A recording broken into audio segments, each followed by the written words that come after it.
पनवेल महानगरपालिकेने मालमत्ता करात वाढ केल्यानं नागरिकांमध्ये प्रचंड नाराजी आहे। पनवेल मनपानं आकारलेल्या जाचक आणि अवाढव्य कराविरोधात धरणे आंदोलन करत भाजप पदाधिकाऱ्यांनी माजी सभागृह नेते परेश ठाकूर यांच्या नेतृत्वात पनवेल महानगरपालिकेचे आयुक्त मंगेश चितळे यांना घेराव घातला होता। ही करवाढ अतिरिक्त आहे आणि नागरिकांना त्या स्तरावरील सुविधा मिळत नसल्यानं कर भरण्यास नागरिक अजिबात उत्सुक नाहीत। नागरिकांवर जाचक कर लादले जात आहेत आणि त्यांच्यावर कारवाईची भीती दाखवली असल्याचेही आरोप होत आहेत। याबाबत पनवेलचे आमदार प्रशांत ठाकूर यांनी विधानसभेच्या अर्थसंकल्पीय अधिवेशनात महत्वपूर्ण मुद्दा उपस्थित करत सिडको वसाहतींमध्ये लावला जाणारा दुहेरी मालमत्ता कर माफी करावी अशी मागणी केली होती। यानंतर पनवेल महानगरपालिका क्षेत्रातील नागरिकांना प्रॉपर्टी टॅक्सवरील शास्ती माफ करण्यासाठी आता पुन्हा एकदा जन आंदोलन उभारण्यात आले। यावेळी आमदार प्रशांत ठाकूर यांनी आंदोलनाला तात्काळ भेट देत आयुक्त मंगेश चितळे यांची भेट घेतली आणि त्वरित म्हणजेच आजच्या आजच तोडगा काढण्याची मागणी केली। असे न झाल्यास बोरा बिस्तारा घेऊन येथे स्थान मांडून बसण्याची तयारीही दर्शवली। या आंदोलनाला माजी सभागृह नेते परेश ठाकूर, माजी महापौर कविता चौतमोल यांच्यासह भाजप पदाधिकारी, विविध मंडळ अध्यक्ष, माजी नगरसेवक आणि सामान्य नागरिक उपस्थित होते। प्रॉपर्टी टॅक्सवर शास्ती माफ झाल्यानं आर्थिक भार कमी होऊन सामान्य जनतेला मोठा फायदा होणार आहे। सर्वसामान्य नागरिकाला जास्तीत जास्त सुविधा मिळाल्या पाहिजे याच्यासाठी जशी आग्रही आहे त्याच पद्धतीने महापालिकेचा टॅक्स कमीत कमी असला पाहिजे।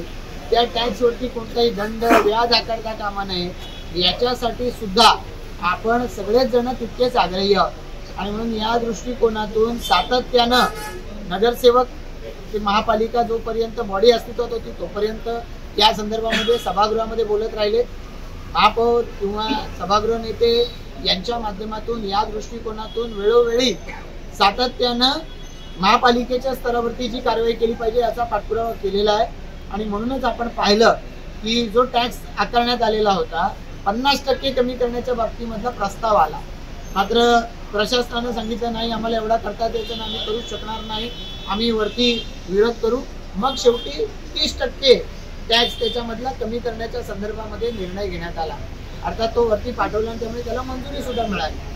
म्हणजे 30% टॅक्स कमी करण्यासाठी सुद्धा भारतीय जनता पार्टीनं पुढाकार घेतलाय आणि हे सगळं झाल्यानंतर आता आपली इच्छा होती की किमान 2 वर्षाचा टॅक्स याच्यातला माफ करावा। मागण्या वेगवेगळ्या लोकांनी केल्या, कोणी आंदोलन केली, कोणी काय केल्यात, आपलाही सातत्यानं आग्रह होता आणि भारतीय जनता पार्टी महापालिकेत सत्तेत होती, राज्यात होती, त्यामुळे आपलं म्हणणं होतं आपल्याला आंदोलन करता येत नाही, आग्रह आपला कायमच होता। टॅक्स माफ करता येत नाही असं ज्या वेळेला ठामपणानं आपल्याला वरतून कळलं तेव्हापासून आपण शास्ती माफीचा आग्रह धरलाय आणि मग आपण पाहिलं शिंदे साहेबांनी गेल्या वर्षाच्या सप्टेंबर महिन्यामध्ये सांगितलं आम्ही शास्ती माफ करू, पण त्यानंतर ती माफी काही झालेली नाही। निवडणुका झाल्या, पुन्हा या ठिकाणी नव्यानं राज्य सरकार सत्तेत आलं, देवेंद्र फडणवीस साहेब, शिंदे साहेब, अजितदादा यांच्या नेतृत्वाखाली सरकार सत्तेत आले। मग मी परत एकदा मागणी केली तर आता का करत नाही? मग त्यांनी सांगितलं सुप्रीम कोर्टामध्ये काय फेडरेशन गेलेलं होतं आणि त्यांनी सांगितलं 21च्या आधीच्या टॅक्सच्या बाबतीमध्ये तुम्ही हात लावायचा नाही, 21च्या नंतरचं बोला आणि म्हणून देता येत नाही। मग आम्ही त्याच्यामध्ये सांगितलं की माफी द्यायला कशा पद्धतीची अडचण आहे, अधिक लावायला अडचण असू शकते आणि मग त्याच्यावरती पुन्हा प्रशासनानं लिगल ओपिनियन मागवलं आणि लिगल ओपिनियन मागितल्यावर सांगितलं की ठीक आहे शास्ती माफीला याचं काही अडथळा नाही आणि मग हे झाल्यानंतर देखील अजूनपर्यंत तो निर्णय प्रलंबित आहे। कोणीतरी पुन्हा सचिवांना जाऊन भेटलंय आणि मग नाही आपला टेक्निकल हा मुद्दा तो मुद्दा, हे टेक्निकल मुद्दे सुप्रीम कोर्टात गेली 3-4 वर्ष सुरू आहेत, त्याच्यावर कुठलाही निर्णय अजूनपर्यंत झाला नाही। आपण तेवढा काळ आमची शास्ती माफी का अडकवता, ही आपल्या सगळ्यांची मागणी होती आणि या आपल्या सगळ्यांची मागणी ही सातत्यानं आपण लावून धरत होतो। तुम्ही माझ्याकडे सगळेजण पाठपुरावा करत होते कधी होणार कधी होणार कधी होणार आणि म्हणून आज मला न कळवता तुम्ही डायरेक्ट या ठिकाणी महापालिकेमध्ये आलात, पण मी तुमच्या सगळ्यांचा आभार व्यक्त करतो। तर शेवटी लोकांचे प्रश्न सोडवणं हीच आपली प्राथमिकता असली पाहिजे आणि म्हणून याच्या अनुषंगानं आज आयुक्तांच्याकडे ही मागणी तुम्ही सगळ्यांनी मिळून लावून धरली। परेश ठाकूर आले, महापौर आल्या, सगळी मंडळी, आपले सगळे पदाधिकारी प्रमुख सगळे जवळपास या सर्व महापालिकेच्या हद्दीतले आले, सगळे मंडळांचे अध्यक्ष आलेले आहेत। या सगळ्यामुळं निश्चितपणानं आपण रेटा दिलेला आहे की आज निर्णय घ्या आणि मग आयुक्तांनी सांगितलं आज निर्णय घेतो, बघूया आपण आज निर्णय घेतला पाहिजे। पुन्हा काहीतरी हे आहे ते आहे अशा पद्धतीनं टेक्निकल गोष्टी त्या आडव्या नाही आल्या पाहिजे। जर त्यांनी आज संध्याकाळी 5 वाजायच्या आधी ही जर घोषणा केली नाही तर आपल्याला सगळ्यांना परत येणार ना सगळे बाळ विस्तारा घेऊन आपल्याला 5 वाजता या ठिकाणी परत यायचंय.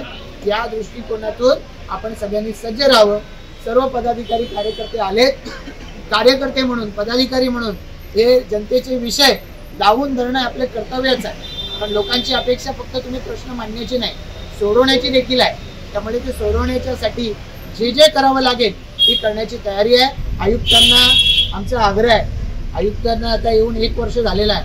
आता 1 वर्ष होऊन आयुक्त या बाबतीमधला निर्णय जर घेणार नसले तर शासनानं हे सांगितलंय म्हणून ते सांगितले म्हणून आता अमुक सांगितलंय का आम्ही जुलैच्या पहिल्या आठवड्यात झाला, आता जुलै संपला आता अर्धा, आणि म्हणून जर अजूनपर्यंत आयुक्त निर्णय देणार नसतील तर आयुक्तांच्या विरोधामध्ये आम्हाला त्यांची चले जाऊची मोहीम सुद्धा आम्हाला या ठिकाणी घ्यावी लागेल.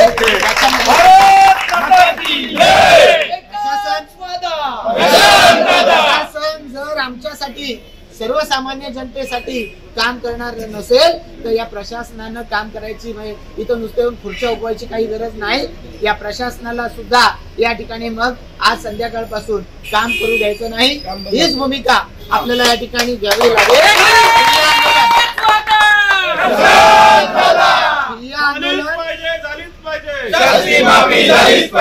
ठिय्या आंदोलन जे आपण सगळ्यांनी आता या ठिकाणी घोषित केलेलं होतं ते 5 वाजल्यापासून बेमुदत ठिय्या आंदोलन ते आपल्याला चालू करावे लागेल. त्याच्यासाठी आपण सगळ्यांनी सज्ज व्हावं इतकीच अपेक्षा. धन्यवाद.